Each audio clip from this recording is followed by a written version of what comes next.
In this episode of Cruising Off Duty, Janice and I take you with us on a 5-hour trip up the St. Lawrence from Treasure Island to Loyalist Cove. What seems to be a fairly common occurrence here on the St. Lawrence is we start off on a windless day, just motoring past places like Kingston, just enjoying the scenery. But before you know it, the wind picks up and we're slamming through some pretty big waves. Now, why are we motoring directly into big waves? Well, we had an appointment at Loyalist Cove Marine to get some boat work done later this season for an event that shall remain nameless. Well, you all know what it is. You saw the episode. Anyway, all that coming up on this episode of Cruising Off Duty.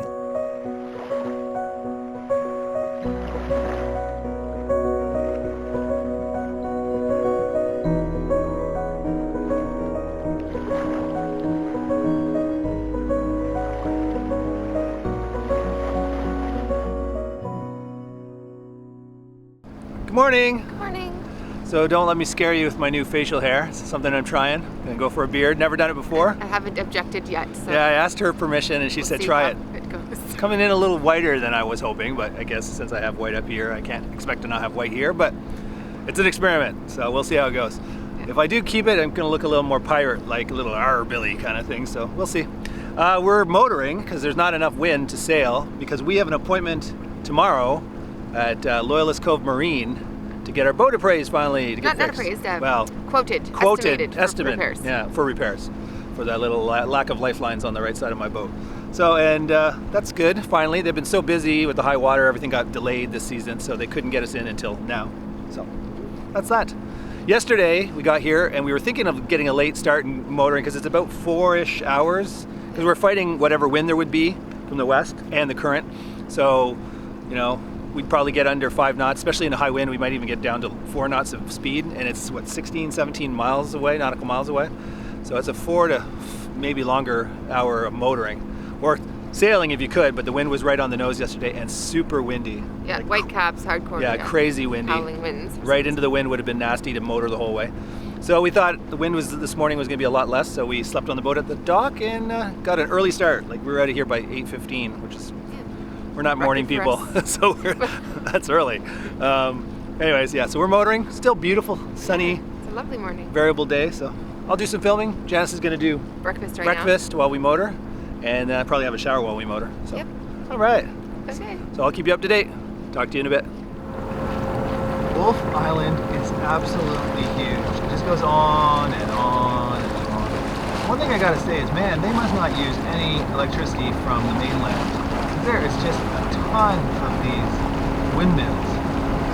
Right now the wind is pretty calm, so not much is spinning, but yesterday it was gale force winds. And these things were as fast as they can possibly spin, and that's what we're seeing. But I just thought, with this many windmills on one island, there's no way they're taking any power from the mainland. They're so self-sufficient. Probably even selling some of this back to the mainland. But it's pretty cool. One nice thing about motoring with an autopilot is Janice was able to, downstairs, in the galley, make us breakfast. Thank you, Janice. Okay. And then we have the autopilot on and we're motoring. We're just by that, what's that island by Kingston again? Cedar Island? Maybe. Park. And then after that you can see the ferry down there. Zoom in a bit. That's the Wolf Island ferry. Oh, it's going to get caught on mine. And then we're going to go by Kingston. But in the meantime, we get to eat while the autopilot does the steering, keep us on a course. Thanks. Good times.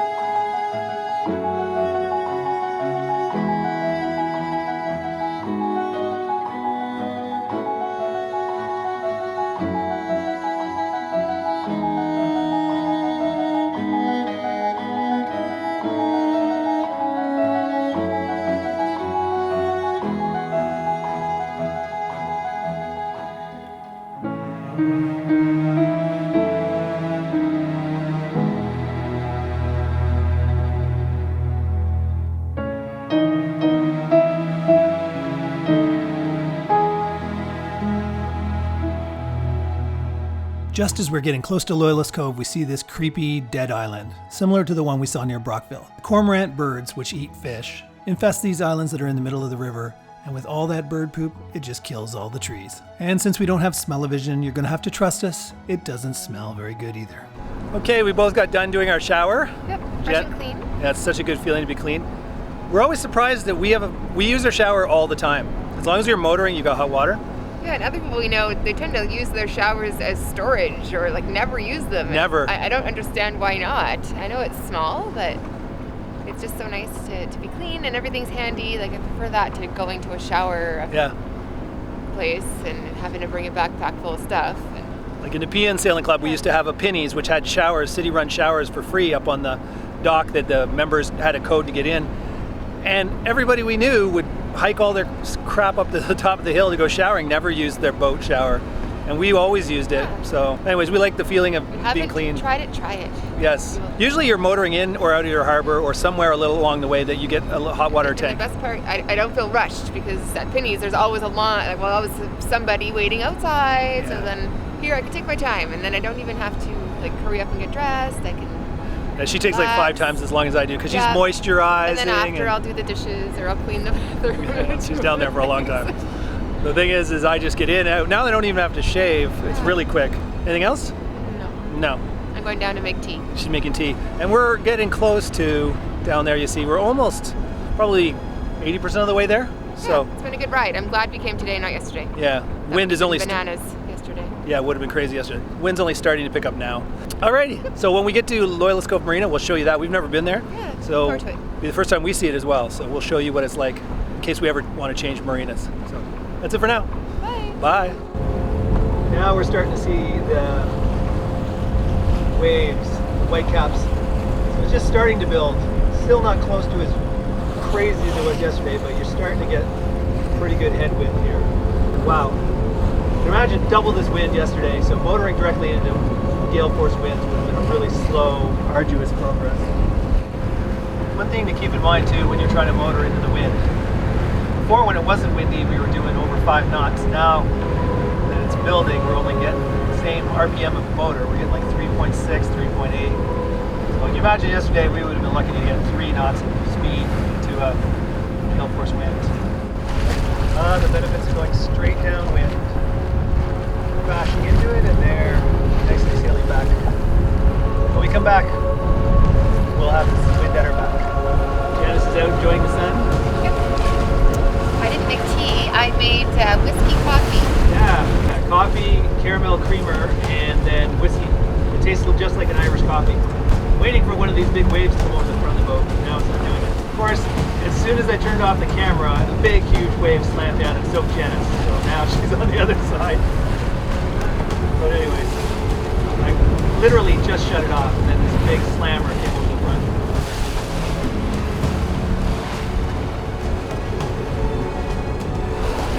There's Loyalist Cove. That's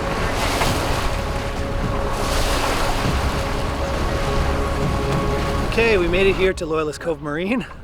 It's windy as hell out there. We're inside a little protected. I'll turn it around actually and show you first. It's very cute.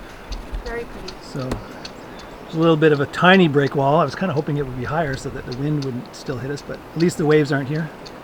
And then this is the marina.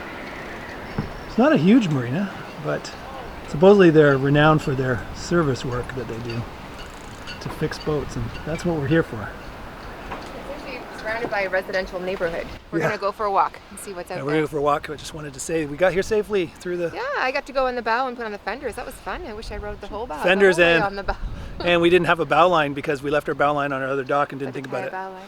So she had to go out on the bow and get a new bow line tied, and she was up 3 feet, down 3 feet. Yes, Fun.